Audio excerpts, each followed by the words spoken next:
buenas tardes.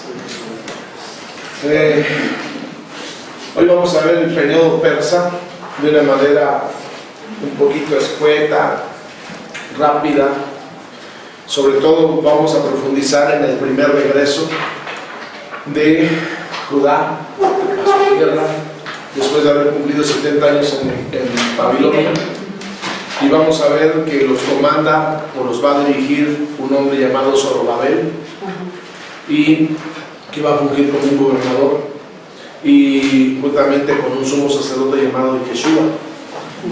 Y entonces la próxima semana vamos a continuar viendo el segundo regreso. Ustedes mismos nos van a exponer, según su equipo. El tercero va a tener participación con el tercer regreso. En el segundo regreso va a estar encabezado por Esdras y va a corresponder al año 458 aproximadamente antes de Cristo. Es que se da ese retorno, ese regreso. En el primero se da en el 538, recién tomada Babilonia por el rey Ciro. En el segundo, entonces, en el 458, el líder es Esdras, es un sacerdote y es un levita y es un escriba. El tercer regreso va a estar comandado por Nehemías, y se dice que es aproximadamente en el 445 que se lleva a cabo el tercero y último retorno de los llevados a la cautividad en Babilonia por 70 años. Entonces hoy vamos a ver que el periodo persa, Ciro el Grande conquista Babilonia aproximadamente entre los años 559 a 530. Es su gobierno o su milicia. Y el 530 prácticamente conquista Babilonia, perdón, en el 559. Y entonces este es un rey persa al que le siguen Cambiases, del 530 al 522, a su muerte después de él. Darío Gistaspes, del 522 al 486. Jerjes, el que protagoniza según la película de los 300, el que se avienta unos rounds en el mar y que es muy fiero en sus combates y que va a vencer va a ser vencido por los griegos, y los griegos desde ahí se levantan como el nuevo poder. Jerjes, según el 486 al 465, y Artajerjes es el que se presupone que es al que le sirve Nehemías como copero en su palacio. Artajerjes, realmente, porque se habla que él fue a reconstruir o restaurar los muros en Jerusalén en el 445. Entonces el periodo que le corresponde aquí entre los dos Jerjes y el Artajerjes, que es el hijo de Jerjes, corresponde al 465 al 425. Entonces este es el rey. Vemos que el primer regreso de Judá se cree que fue en el 538, recién instalado a su primer año de haber conquistado Ciro el persa Babilonia, entre otras de las muchas ciudades que conquistaron. Va a ser comandado por Esdras. Vamos a ver que Zorobabel es el líder, ayudado por el sumo sacerdote llamado Yeshua. Inciso A, Ciro les provee de un edicto acerca de lo que él interpreta como que Dios le manda hacer, y en otras palabras que vayan y le construyan o le restauren un templo a Jehová su Dios. Dice, porque el Dios de ustedes me ha mandado. Ahorita lo vamos a hablar más a detalle. Y está en estos pasajes, segundo de Crónicas 36, del 22 al 23, y Esdras 1, 45, y el capítulo 6, 3 al 5. Vamos a ver el regreso del pueblo. Me fascina este salmo, lo vamos a conocer más adelante, donde dice que Jerusalén, el pueblo regresó de la cautividad y todos con qué, con bocas sonrientes. ¿Qué dice? Bueno, aquí lo tengo, lo vamos a ver más adelante.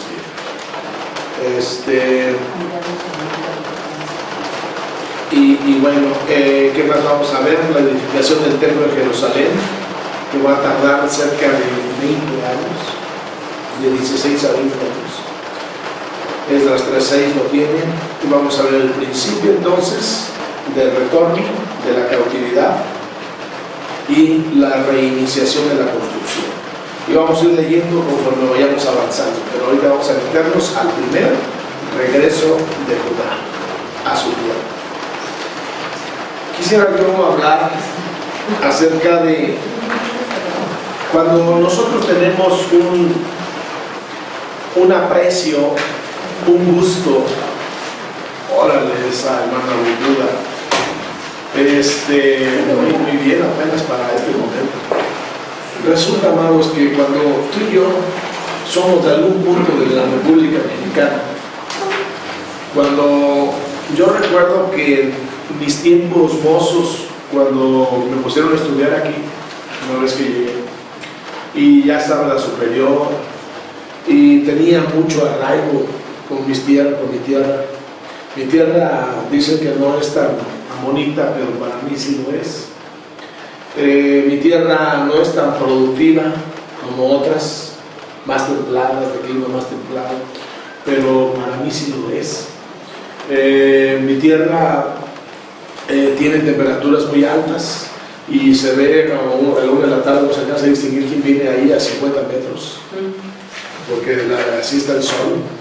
Entonces, pero para mí es bella, es hermosa. Entonces, cada vez que yo regresaba a mi tierra, sentía como mi ombligo se volvía a instalar en la parte donde fue quitado.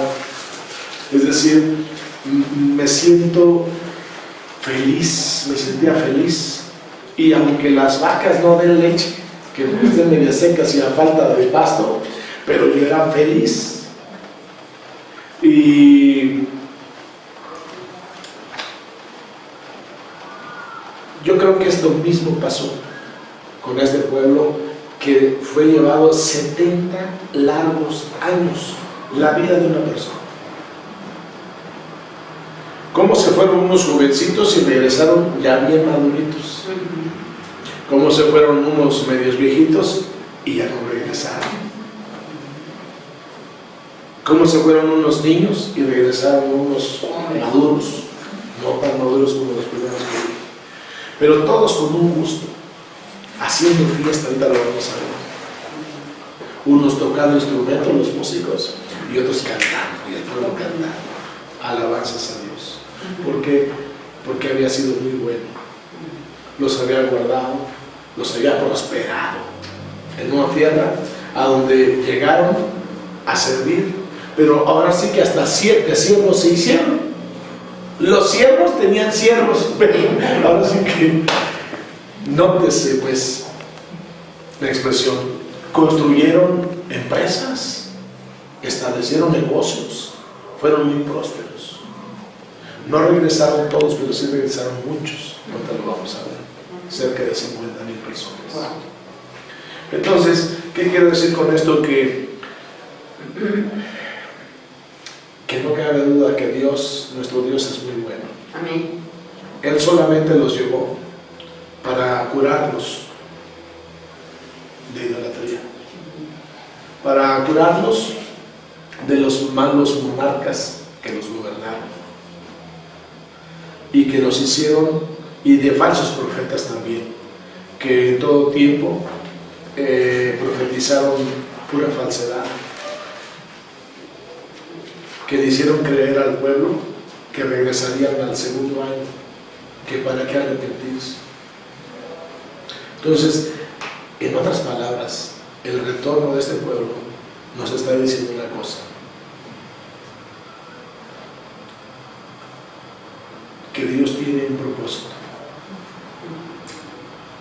Siempre que nos vengan cosas, situaciones difíciles, fijémosle o determinemos o establezcamos o preguntémosle a Dios bien a bien cuál es el propósito para que no suframos. Las personas sufrimos cuando no conocemos por qué nos vienen tales cosas,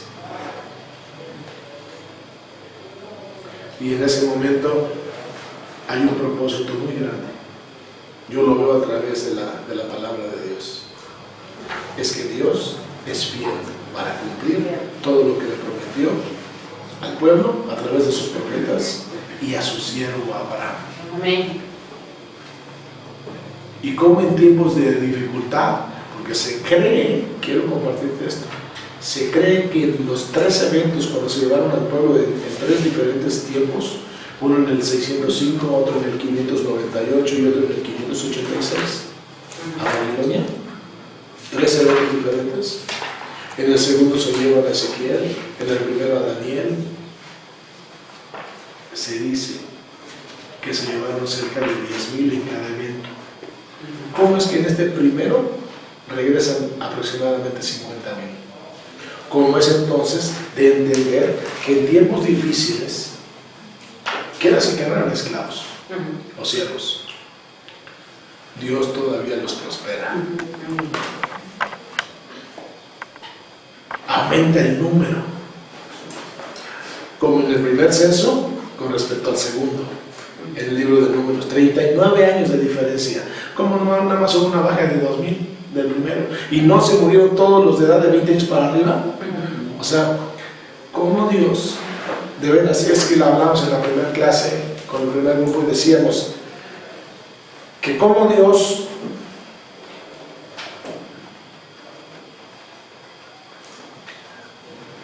produce los milagros más exquisitos y únicos. Milagros con los que no atenta contra lo natural, no altera la naturaleza. Y 2, nos beneficiamos de sus milagros. Porque hay muchas cosas que yo aborrezco, pero que yo digo, ¿cómo le llaman milagro al hecho que una imagen llore sangre? ¿Y qué me beneficia? ¿Qué milagro es ese? Algo que no tiene beneficio no sirve para nada. Dios, cada uno de sus milagros, tiene increíble agasajo para nosotros. Amén. Y yo digo, papá, gracias. Cuando él logra un milagro, que nosotros decimos, papá, llévate por favor toda esta agua porque nos estamos inundando. A donde la tierra lo necesita, hay sembradíos que lo están necesitando. Y él, hace el milagro, corta así, ¡pum! Se llevó la nube, hermanos, ya ha pasado. ¿No nos vemos beneficiados? Sí. Por eso les digo que los milagros de él son extraordinarios. Amén. ¿Cómo hace multiplicar a un pueblo, multiplicarse a un pueblo que está cautivo en tierra donde no nació? Gobernantes que nunca vio. ¿De qué privilegios? Solo de él los cuidó tiernamente. Me fascina mucho series. 150 años atrás les habló de esta cautividad y les dijo, no se desanimen porque esto va a pasar, esto va a venir, pero Dios cuidará de ustedes y levantará sus cabezas y los hará retornar a la tierra donde fluye leche y miel. Qué hermoso es que Dios haga lo que quiera hacer, pero a nuestra vida la bendice todas las veces que Él hace algo. Amén. Y nunca digámosle, ¿por qué hiciste esto? ¿Por qué decidiste por esto y esto? Dios, dejémoslo. Él es Dios, Él es soberano. Amén. Él tendrá lo mejor para nosotros.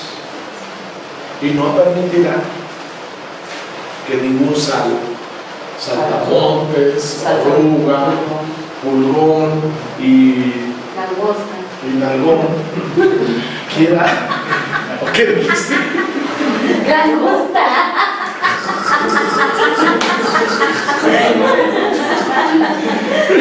Quiera afectarnos, quiera dañarnos, quiera mermarnos. No lo permitirá. Él siempre quiere verte así, sonreír. Amén. Solamente disfrutarlo. Si alguien me pregunta a ti, oye, ¿tú por qué siempre te la pasas? Porque yo solo disfruto. Amén. Fui creado para disfrutar. Papá, dice Miguel, se encarga de todo. Wow, me enamora mucho él. El primer regreso de Judá, comandado por un hombre, está en el libro de Esdras, pero por un hombre llamado Zorobabel, 538 aproximadamente, antes de Cristo, claro. Los libros de Esdras, Nehemías y Esther abarcan el último siglo de la historia de Judá en la cautividad. ¿Quieres conocer cómo les fue? Lee estos tres libros. Esdras y Nehemías especialmente nos ofrecen un cuadro de que, comienza a subrayar, de la repatriación de los judíos, es preguntar, y de la formación de su comunidad religiosa después del cautiverio babilónico. Esdras y Nehemías nos ofrecen que un cuadro, desde ahí, nos ofrecen un cuadro de la repatriación de los judíos y de la formación de su comunidad religiosa después del cautiverio babilónico. A esto se le conoce como Periodo de la restauración. ¿cómo? Periodo de la restauración. Es una época importantísima en la que se restablece la nación hebrea, se restablece en todos los ámbitos, en todas las áreas. Y se forma el judaísmo. Vámonos. Con razón, a Esdras, según el Talmud, según la tradición, se le consideró desde ese momento como el nuevo Moisés. Prácticamente él es, dijéramos, como decimos o dice el mundo, Mahoma es el profeta de del islamismo, diríamos, Esdras del judaísmo. Los dos hombres responsables, Esdras y Nehemías, de la reorganización de la vida. Bueno, antes dice, época importantísima en la que se restablece la nación hebrea y se forma el judaísmo. Los dos hombres mencionados son responsables de la reorganización de la vida judía en aquel momento histórico.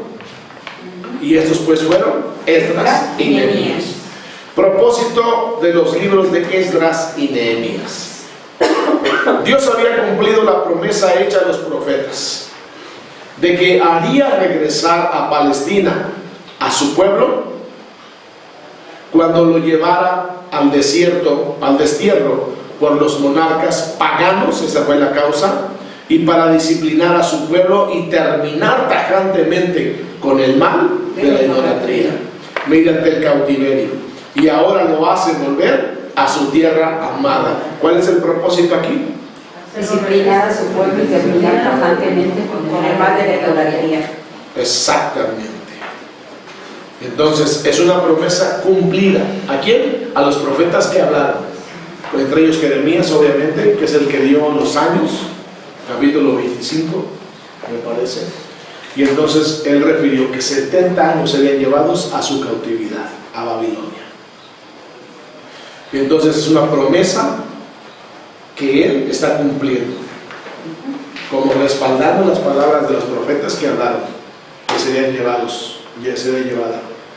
Ageo es otro profeta menor que va a hablar al respecto. Aunque sus enemigos presentaron toda resistencia y oposición, que a veces presentaron pues ciertas demoras, es decir, el pueblo, una vez llegado, instalado, empezó a construir la casa de Dios con todo el material, lo vamos a ver más adelante, que otorga el rey Ciro. Y hay 4 enemigos ahí, entre ellos los samaritanos. Van a empezar a poner muchas pullas y van a empezar a querer intimidar para detener, conflictear,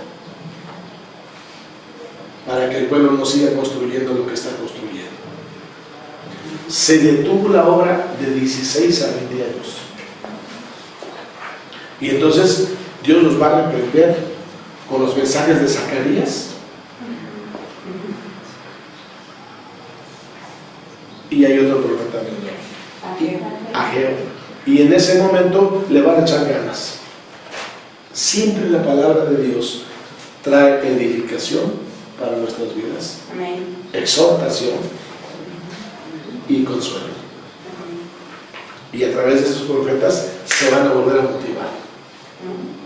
Pero estos los detuvieron, fíjense, con la amenaza de ir al rey Ciro y decirle: este pueblo que nos enviaste otra vez a su tierra, los palestinos entre otros, estaban inconformes con la llegada de ellos otra vez a su tierra. Y en ese momento le van a decir: ponte vivo, pon un ojo acá, tú que gobiernas el mundo ahorita, pon un ojo acá y repréndelos. Y el rey va a preguntar qué pasa. Y entonces, por ocasión de esto, que sí llegó a sus oídos y que sí también le preguntó: bueno, ¿qué pasa aquí? ¿Hay que poner orden? Entonces todos se quedaron así, agazapados y detenidos, aún el pueblo de Israel. Y se dedicaron a construir sus propias casas de campo. Cosa o decisión que no debieron haber tomado. Porque las decisiones de Dios o las órdenes de Dios se tienen que obedecer, truene o no truene el cielo.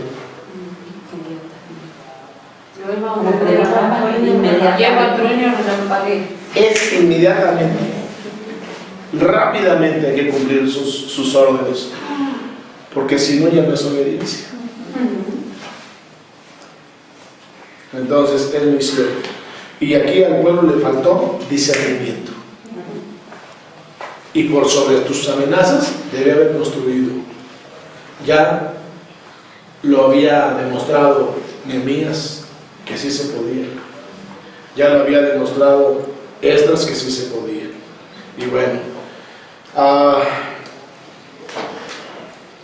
aunque sus enemigos presentaron toda resistencia y oposición que a veces les presentaron sus enemigos, estos presentaron demoras, Dios hizo surgir a grandes hombres como Ageo y Zacarías para despertar en su pueblo el ánimo de reedificar el templo, y al príncipe Zorobabel, subráyalo, para dirigir el primer contingente de regreso, y así también la reconstrucción del templo. ¿Qué hizo Zorobabel? Dirigió el primer contingente de regreso y la construcción del templo. Exacto. Dirigió también Dios a Nehemías en la reparación de los muros y a Esdras en el restablecimiento del culto y para refrenar ¿qué? La tendencia a transigir con los samaritanos. O sea, ya estaba el pleito cantado. Esta restauración no es definitiva ni completa, la de Esdras, sino señala algo mejor, que tiene el fin de continuar la revelación de Dios a través de su pueblo y de preparar el camino para la redención del mundo a través de nuestro Señor Jesucristo. La restauración final se producirá de acuerdo al nuevo pacto. Fíjense, Jeremías 31, 39, 33, donde dice que Dios, les voy a cambiar este corazón de piedra por uno de carne, para que ya no pregunte o no diga enséñenme. Él me entenderá porque yo le voy a enseñar ahora.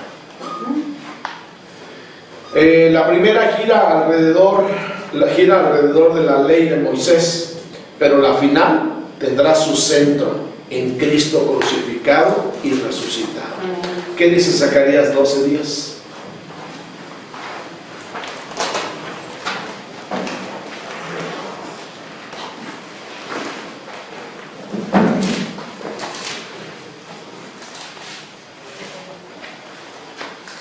Y derramaré sobre la casa de David y sobre los moradores de Jerusalén espíritu de gracia y de oración, y mirarán a mí, a quien traspasaron, y llorarán como se llora por hijo unigénito, afligiéndose por él como quien se aflige por el primogénito.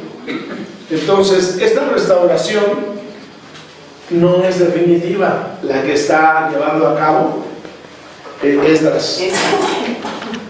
No es una restauración definitiva y ya se acabó, no es cierto. Esta apenas es el comienzo. Y el final apunta a nuestro Señor Jesucristo. Esta es la restauración máxima o completa. El templo fue reconstruido entre los años 537 al 516, en aproximadamente 20 años. Esdras era un escriba encargado de los asuntos judíos en la corte persa, subrayan.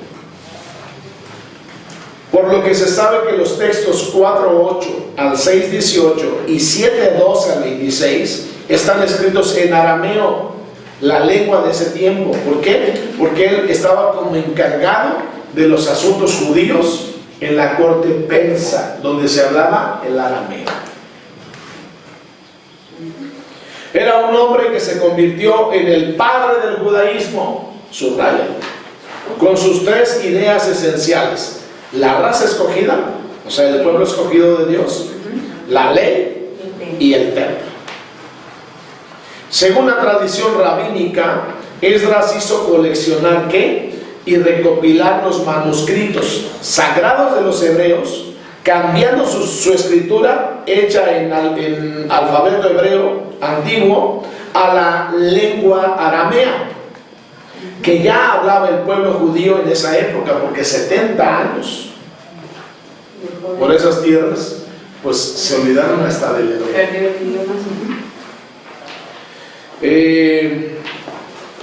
Se cree que si no hubiese sido por todo este trabajo que hizo Esdras y por su gran influencia duradera, el pueblo no hubiese resistido a la cultura griega en el tiempo de los macabeos, durante los 400 años de silencio. Los últimos 400 años no hubo profeta de Dios. Entonces se habla de un silencio porque Dios no habló. Y ahí le tocó gobernar al mundo prácticamente, por así llamarlo, el nuevo imperio griego de Alejandro el Magno, como Alejandro el Grande, sobre todo el Papa primero. Y entonces en ese tiempo vivieron los macabeos, Los Macabeos son 2 libros apócrifos. Nos describen quiénes eran estos. El padre de todos se llamaba Matatías, no como Matías, Matatías, o como Matías, pero Matatías, Macabeo. Y de él se desprenden grandes hijos que tuvo: un Juan Hircano, buen mazo para la guerra, y un gran político. Tuvo que venir hasta el mismo Imperio Romano a preguntarle: ¿qué quieres? A negociar con él. Es un pueblo, fíjense, es una familia que bien a bien no están tan mal, nada mal. Conocen de Dios, pero son muy extremistas, es decir, se separan de todas las comunidades no judías y se defienden contra los demás pueblos, pelean contra el mismo Imperio Romano, logran no ganarle, pero cuando menos darles una muestra de qué es probar chocolate espeso en esa región, y que ellos no se contaminaban. Solamente que lo malo de ellos, o sea, lo bueno y lo malo. Lo bueno es que los libros apócrifos, entre ellos primero de Macabeos y segundo de Macabeos, son libros, bueno, nos muestran qué está pasando en ese tiempo, en esa región. Nos muestran parte de la historia.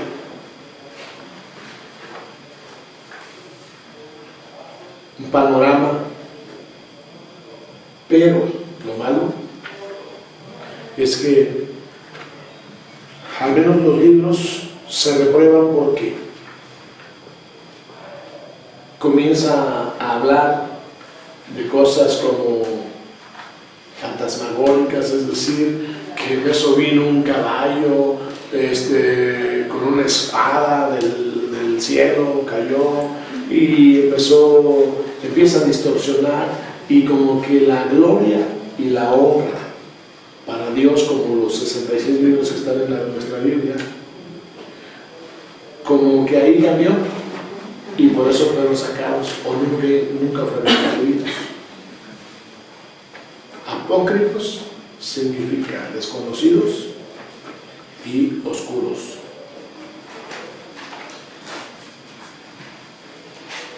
Entonces no fueron considerados en el canon o en la Biblia a través del canon, una regla de cómo de medir, y esa regla de medir era el canon, y se dijo, bueno, aquí vamos a medir todos los libros que quieran entrar a la Biblia 200 años después de Cristo,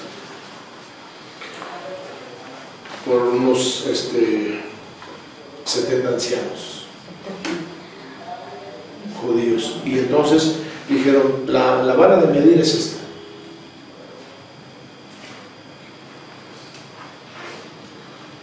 ¿Son inspirados por el Espíritu Santo? Todos estos le dan gloria a Dios, al Padre, como los falsos profetas y los buenos, o los verdaderos. Los verdaderos buscan que con todo, como es el vocero de Dios, la boca de Dios, todas las palabras que ellos hablan es venida de la boca misma de Dios, y solo hablan más que sus palabras, las de Dios. Y dice la prueba, cuando muestra para probarlos, capítulo creo 18 de Deuteronomio, y dice Dios, ¿cómo los conocerán? En su doctrina, es decir, en su enseñanza. ¿Qué enseñan? ¿Respecto a mi persona o no? El canon establecía qué libros le dan gloria a Dios y qué no. Todos los que le dan gloria a Dios son inspirados por el Espíritu del Padre. El que no, vamos fuera, se desecharon. Eran alrededor de 2.500 que quisieron meter, o que, como dicen por ahí, compitieron. Que la anunciación de María, que el evangelio de hasta del que se quitó la vida, Judas Iscariote, que el evangelio de José, que de sencillo. ¿Cuál es inspirado por el Espíritu Santo? Vamos, lo apartamos. Espera. Bueno, 66 contra 2500. Entonces, la restauración que estamos viendo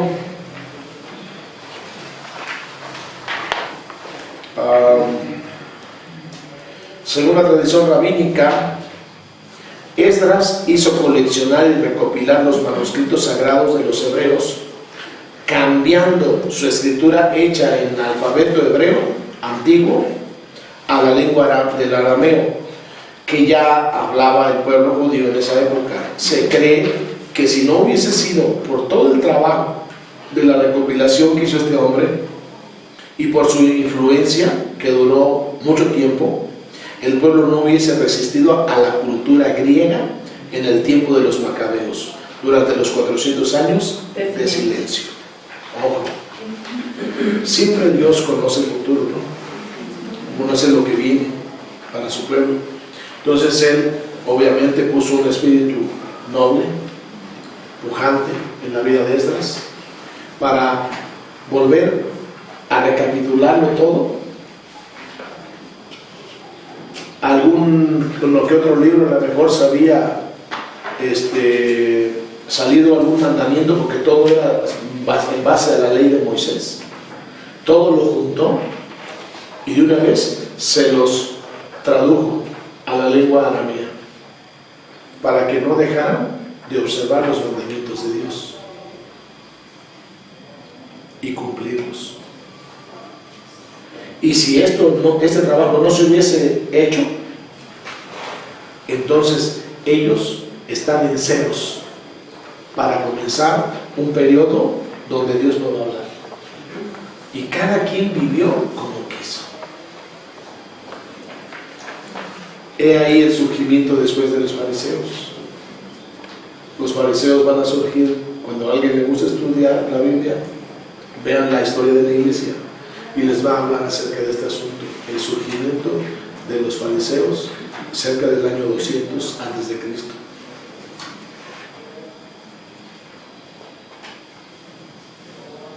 Miren, si cuando Dios está, aún así nos confundimos, aún así hacemos puras tarugadas, no tenemos visión, no sabemos a dónde pues vamos, qué decisiones tomar, si aún cuando Dios y su plenitud está sobre nosotros, imagínense cuando de plano todo es oscuro.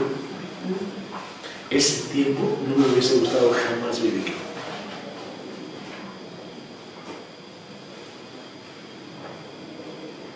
Y qué hermoso va a ser que en medio de la oscuridad aparezca el Salvador, que todos necesitamos. Amén. Una luz que puede iluminar todo el mundo.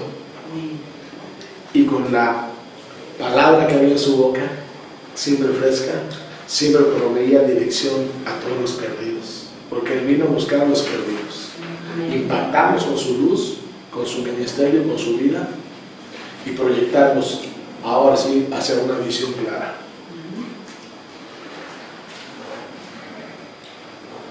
Fondo histórico o trasfondo. Isaías había profetizado alrededor de 150 años antes de la restauración que Jehová haría que Ciro castigara a las naciones y liberaría a su pueblo. ¿Qué dice Isaías 44, 24 al 45, 8 o 45? ¿Saben qué? Yo no conozco este pasaje. 44, 24, a ver hasta dónde llega. Sobre todo el 45, 1 al 8 se me fue. 44 no más llegas hasta el 24. ¿Nada más hay uno? 44 nada más llegas hasta el 28. Ah, está bien. A ver, léalo. Así dice Jehová tu Redentor, que te formó desde el vientre.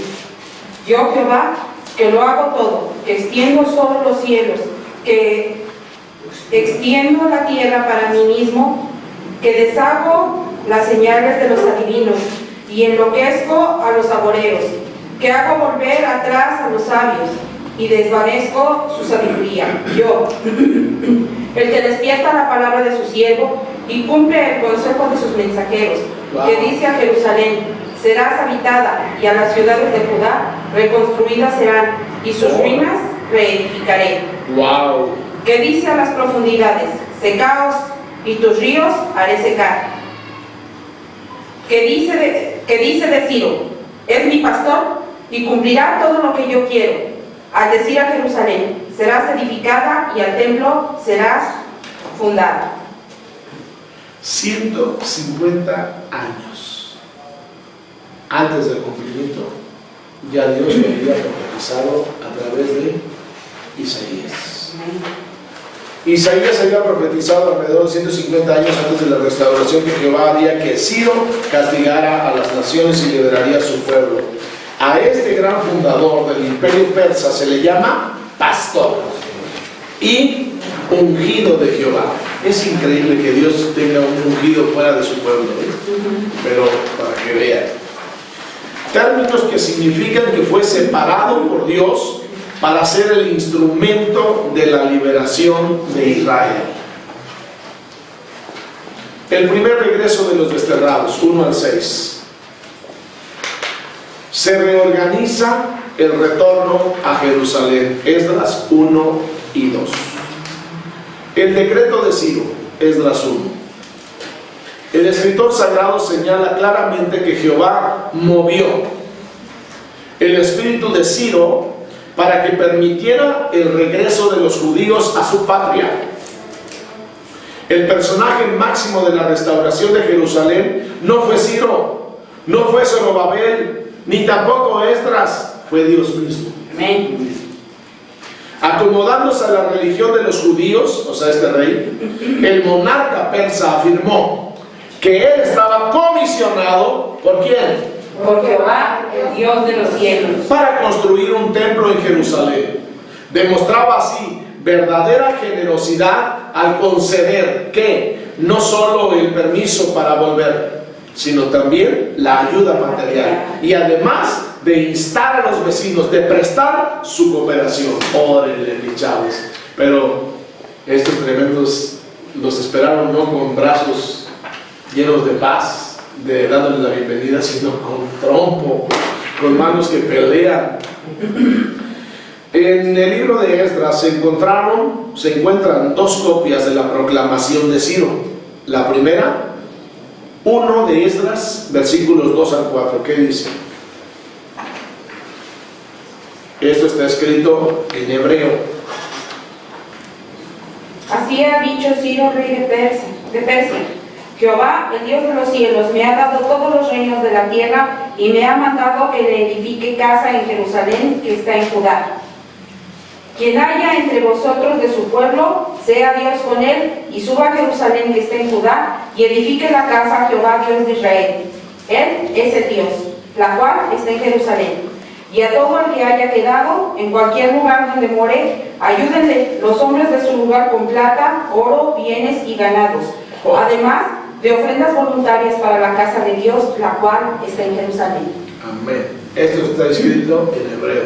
La segunda proclamación está en el capítulo 6, versículos 3 al 5. Eso está en arameo.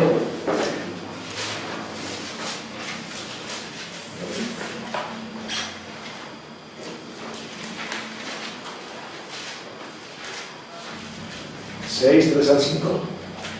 En el año primero del rey Ciro, el mismo rey Ciro dio orden acerca de la casa de Dios, la cual estaba en Jerusalén, para que fuese la casa reedificada como lugar para ofrecer sacrificios, y que sus padres fuesen firmes, su altura de 60 codos, y de 70 codos su anchura, y 3 hileras de piedras grandes, y una de madera nueva, y que el gasto sea pagado por el tesoro del rey. Órale. Y también sí, está ahí. ¿Hasta 5? También los utensilios de oro y de plata de la casa de Dios, los cuales Nabucodonosor sacó del templo que estaba en Jerusalén y los pasó a Babilonia. Sean devueltos y vayan a su lugar, al templo que está en Jerusalén, y sean puestos en la casa de Dios. Amén. Ni la una ni la otra son completas, pues son complementarias. La promulgación de dicho decreto fue publicada en hebreo por heraldos enviados a los judíos en el exilio, y la copia en arameo fue archivada en Ecbatana o Acmeta, dice la Biblia, en Esdras 6:2, es decir, la residencia de verano de Silo. Los judíos que volvieron con Zorobabel, Esdras 2. Zorobabel es un descendiente de la casa de David, y Josué, Yeshua, el sumo sacerdote, que le ayudó. Zorobabel fue el primer dirigente popular sin ser oficialmente nombrado. ¿Cuántos muchos necesitan hoy ser nombrados? Pero si Dios te ha dicho a ti, hazlo, por favor, no esperes a que una autoridad venga y te lo diga. Física. Si tú has sentido de Dios hacer algo por Él, por su causa, por su nombre, por favor no te detengas y hazla pronto. ¿Qué hizo? ¿Qué impulsó a los desterrados que regresaron con Zorobabel? Sin duda, gran parte del fervor patriótico y la fe de sus dirigentes que conmovieron al pueblo. Cuando este hombre, Esdras, les lee juntamente con Nehemías la ley que ellos habían olvidado, el pueblo lloró. Hubo un gran lloro.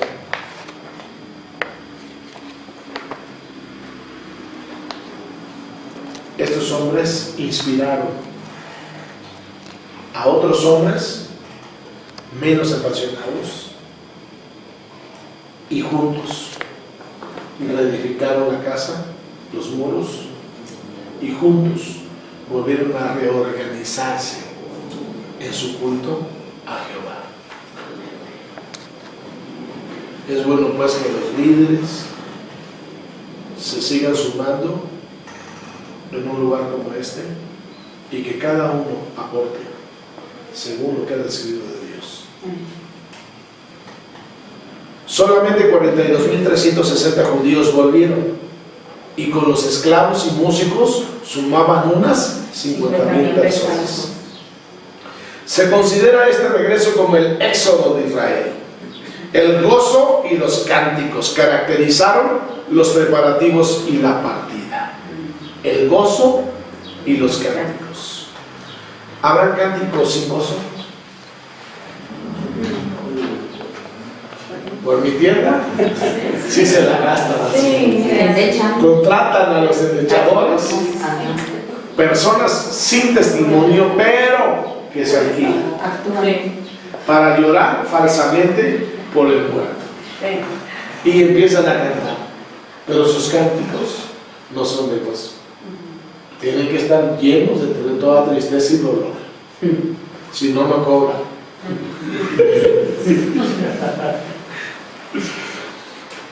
Ok. Aquí está lo que yo les decía. Wow, ya quería llegar. Salmo 126, 1 y 2. Cuando, un salmista desconocido, un salmista ¿qué? Desconocido. Expresó los sentimientos de los repatriados así: cuando Jehová hiciere volver la cautividad de Sión, seremos como los que sueñan. Entonces nuestra boca se llenará de risa y nuestra lengua de alabanza. Amén. Cuando Jehová, cuando Jehová, ahorita que me agarré el tono. Cuando Jehová hiciere volver la cautividad de Sión, cuando Jehová hiciere volver la cautividad de Sión, seremos como los que sueñan, nuestra boca se llenará de risa, nuestra lengua de alabanza, y dirán: lo ha hecho Jehová, grandes cosas ha hecho Jehová, grandes cosas ha hecho Jehová, Grandes cosas ha hecho Jehová y estaremos alegres. El camino era largo, una distancia aproximada de 1500 kilómetros, casi cerca del sureste hasta la parte norte de nuestra república. Hay 2000 kilómetros. Y a través del desierto, o sea, nada cómodo el regreso, nada cómodo el pasaje o el paisaje. Un viaje de 4 meses por el entusiasmo. El viaje fue corto. Siempre el entusiasmo va a traer vida a huesos que estén Fatigados. quebrados o quebrantados. Dice David, devuélveme el gozo.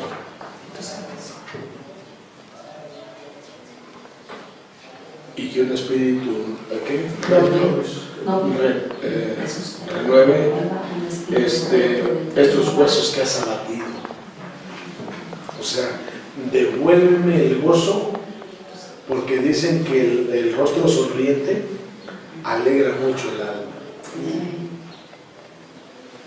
Y es necesario, y dicen que por el entusiasmo el viaje fue corto, 4 meses, cantando, comiendo, compartiendo las hazañas de Dios en sus vidas, testimoniando pues unos a otros. Y esto por 40 días, 4 meses. Los músicos tocaban y el pueblo cantaba.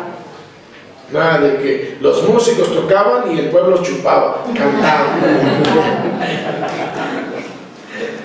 Era como un nuevo nacimiento o un avivamiento. Amén. Así es un avivamiento. La reconstrucción del templo, Esdras 3 al 6. Reanudación del culto, 3 del 1 al 7. Uno de los primeros esfuerzos de los repatriados fue edificar un altar, construido en el mismo sitio donde Salomón colocara el altar de bronce. ¿Se acuerdan del templo que él construyó? Unos 4 siglos atrás. ¿Por qué reconstruyeron el altar antes de comenzar la reedificación del templo? Seguramente que se dieron cuenta que la adoración misma es más importante que la casa de adoración. ¿Es correcto? Amén. Es más importante el ser que el hacer. El altar es de importancia básica para el culto a Jehová, pues no existe acceso a Dios sin el derramamiento de sangre. Los israelitas recomenzaron ¿qué? Su vida nacional, obedeciendo la ley de Moisés. O sea, volvieron a celebrar holocaustos, sacrificios. También sacrificaron holocaustos de consagración a Jehová en gratitud por el renacimiento de la nación. Volvió a reconstituirse. Finalmente temían a los samaritanos y otros pueblos que los difamaban ante el gobierno de Ciro, por lo que se detuvieron casi 20 años en construir la casa de Jehová y por dedicarse a la construcción de sus casas de campo. Esdras 4. Los principales enemigos fueron los samaritanos al norte, Amón al oriente, Gesem y sus árabes al sur, y al oeste la ciudad de Asdod. Nehemías 4:7. Esos son, aquí hay 3 enemigos de Nehemías para reedificar los muros. Cuestionario 1. ¿Qué nos ofrecen los libros de Esdras y Nehemías? 2. ¿Qué se formó en este periodo de la restauración? 3. Menciona el propósito de Esdras y Nehemías. 4. Dios levantó a Zorobabel. ¿Quién era este y qué hizo? 5. Dios dirigió a Nehemías y a Esdras. ¿En qué cosa? 6. La restauración que se expresa en estos 2 libros es definitiva. 7. ¿Cuánta fue la influencia de Esdras en el pueblo? 8. ¿Cómo presenta Isaías al rey Ciro? ¿Cuánto tiempo antes que naciera lo expresa o lo anunció él? 9. ¿Cómo Dios movió el espíritu de Ciro? 10. ¿Quién fue el líder del primer regreso a Jerusalén y quién es él? ¿Y quién es él? ¿Y en qué lugar sacó al pueblo a su tierra? 11. Menciona o describe el viaje de regreso. 12. ¿Qué hicieron los repatriados al llegar de inmediato a Jerusalén? 13. ¿Quiénes eran los enemigos del pueblo que retrasaron la reconstrucción del templo? Y 14. ¿Quiénes son los samaritanos? Que Dios les bendiga.